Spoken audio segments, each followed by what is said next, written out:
Yo, welcome back ladies and gentlemen, boys and girls, to the Britball YouTube channel, and today we are doing something a little bit different to our series. It's still draft related content as promised, but we are looking at our opinion on the top 5 quarterback prospects in the order that we think they are from 1 to 5 in this draft class. It's pretty, there's no real shocks, I don't think. I think everyone's near enough, everyone's got the same players in their positions or thereabouts. What we'll be looking at is the pros and cons of each quarterback, and what their ceilings are and what their floor is to what we think it is. And then finally where we think they're going to end up in the NFL, who's going to draft them. Some of them are pretty much easy, one of the ones towards the end where it gets a bit interesting, but that is how the gist of it goes. And before we get into the video, as always, we have a very special message delivered from co-host Tom. If you enjoy this video at all, make sure you subscribe. It's totally free, of course, and we promise you enjoy our videos. There'll be no need to click that unsubscribe button. And before we get into this, we'll just say that it's our own personal order.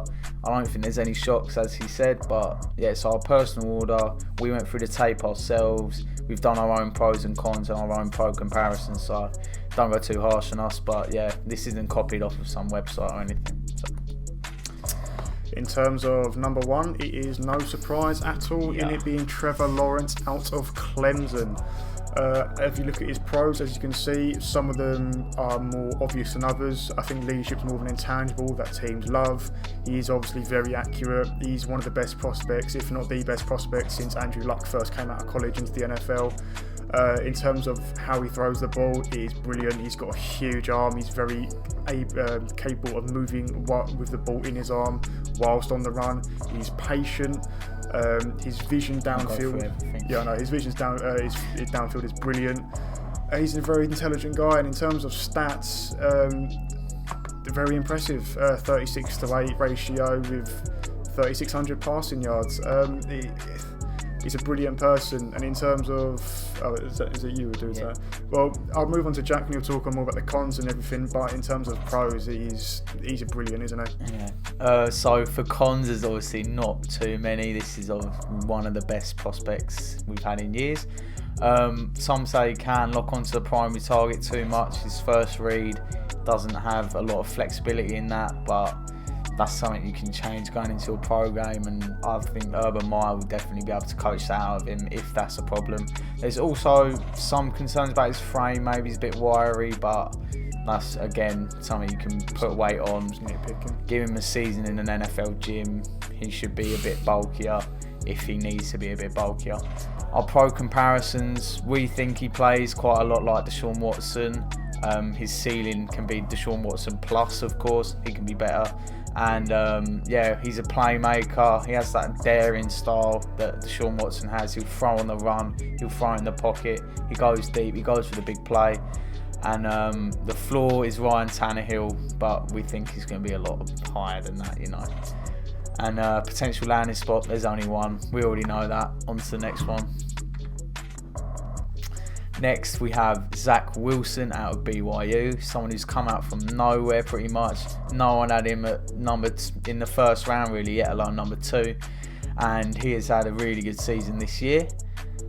He's a bit of a gunslinger. He has got a lot of good traits, of course. He's accurate. He throws a pretty football, as everyone loves to say. He's accurate on the run, and he's a very intelligent player. He's filled up the stat sheet really clean. 33 touchdowns with 3 interceptions. What a good ratio.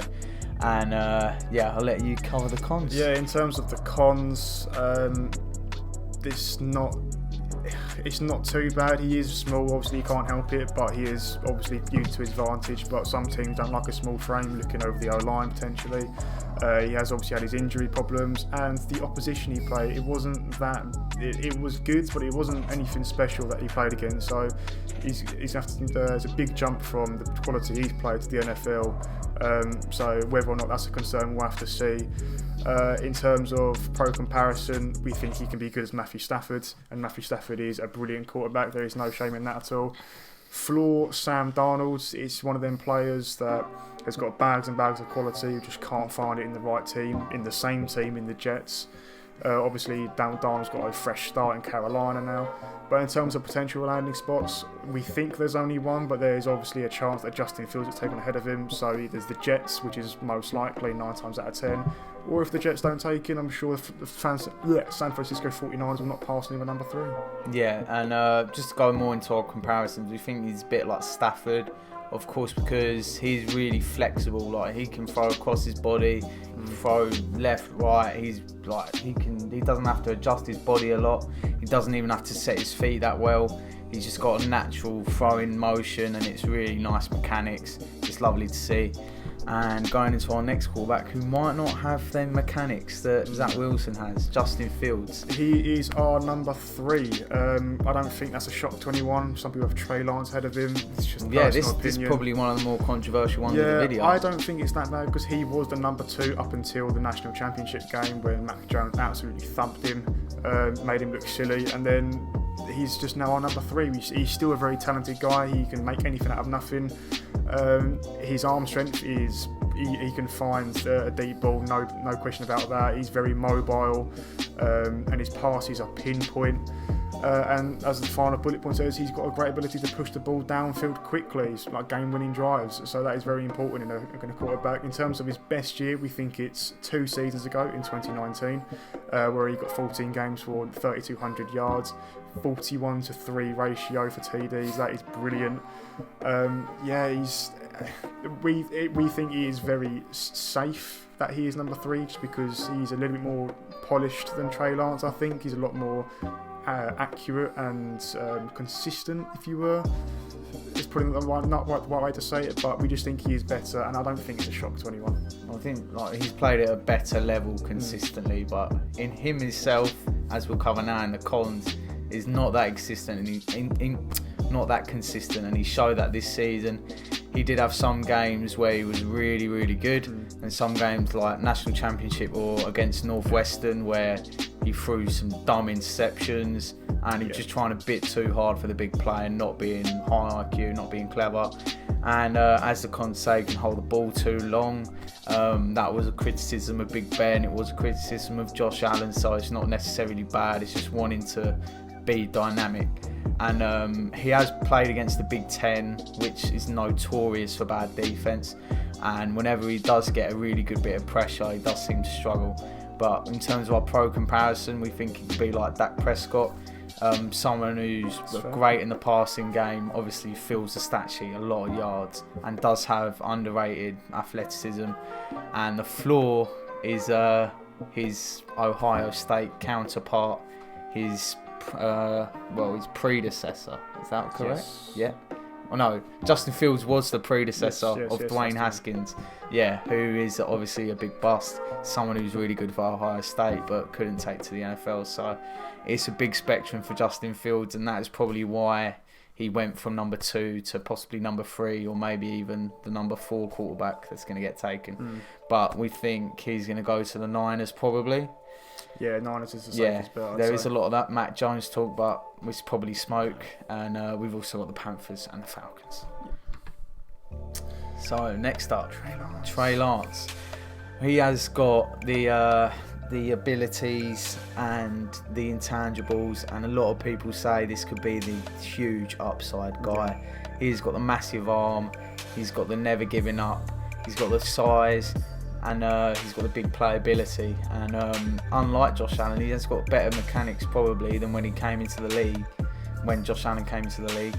And so it's another one of them guys that is really big. He can run, he can throw, and he's playing in a smaller school in North Dakota. And I think if Josh Allen was never drafted a few years ago with these sort of qualities, then maybe you wouldn't have think of Trey Lance this highly. There has been a lot of talk about him being comparative to Josh Allen, and you'll cover that in a minute. But yeah, you go through his cons. In terms of cons, I think the first 2 go hand in hand. His lack of experience has probably shown most when he is playing against the bigger teams. So when he's experienced against all the lower teams, that's fine, that's where he puts up all the tape, it's brilliant. But against bigger opponents, his inexperience kicks in, and it's a learning lesson for him. In other words, also he might not choose the best option. Sometimes there is an option, he's very fixed on one way, the left or the right, and he doesn't really see the better option on the other side, doesn't move his head enough, doesn't get his head up, and he does sometimes throw a silly ball, even though he's got no interceptions in 2019, which was his best year. There has been times where he has thrown silly passes, but in terms of pro comparison, Josh Allen and Jamarcus Russell as his floor, I think it's safe to say, I would like to say Trey Lawrence probably has the biggest swing, I would say, from ceiling to floor. Josh Allen ended one of the best in the NFL, and Jamarcus Russell, obviously, you all know how that went. So I think he's got the biggest swing. In his pro day, he looked a bit. There was Josh Allen comparative, but then at the same time he did miss a few easy throws. He looks a little bit nervous. So whether or not the nerves will get to him in the NFL, I will not know.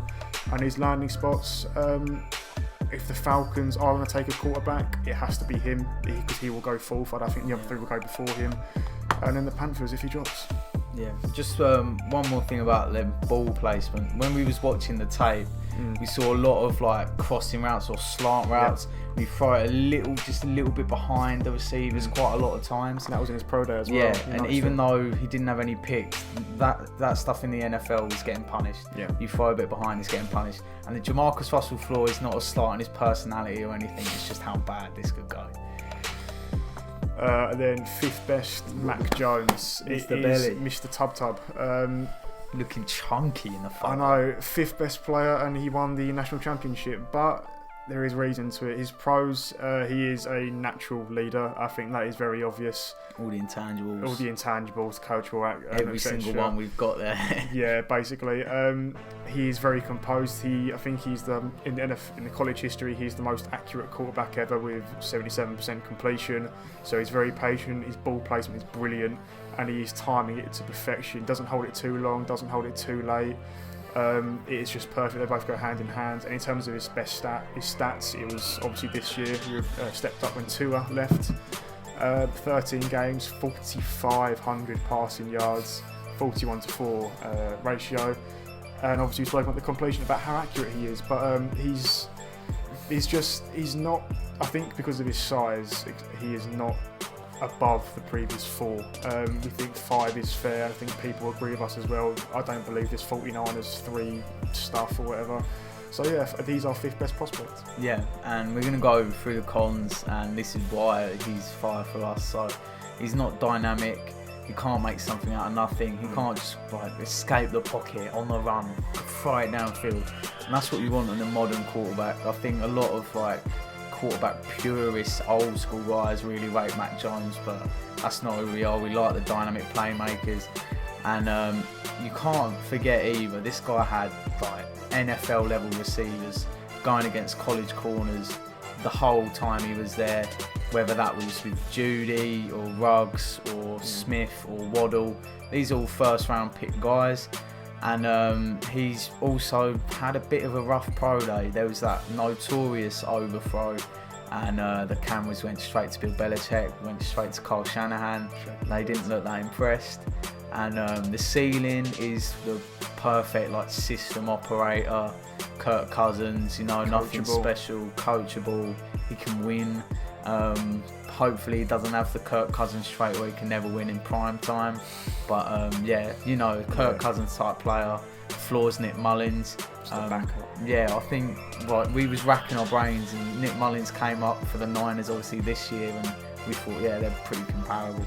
Landing spots, it's kind of hard to judge. Yeah, because he could be a very top first round, as high as 5th, so all the way to Patriots at 15th. Yeah, we don't know. He could be a second round for all we know. I don't know. Exactly. But then, just disclaimer as well. Throughout the whole video, we didn't make these graphics before the Darnold trade, so if the Panthers are there, just ignore them. Yeah. We know they're probably not going to take quarterback, or they'll be pretty mental if they did. But yeah, that is our top 5 quarterbacks. We watched the tape. That's our opinion. Let us know what you guys think, if you change it at all. Next position group we're doing is wide receivers. I'm going to get these out all before the draft. So yeah, smash your support if you enjoyed the video, and catch you guys next time.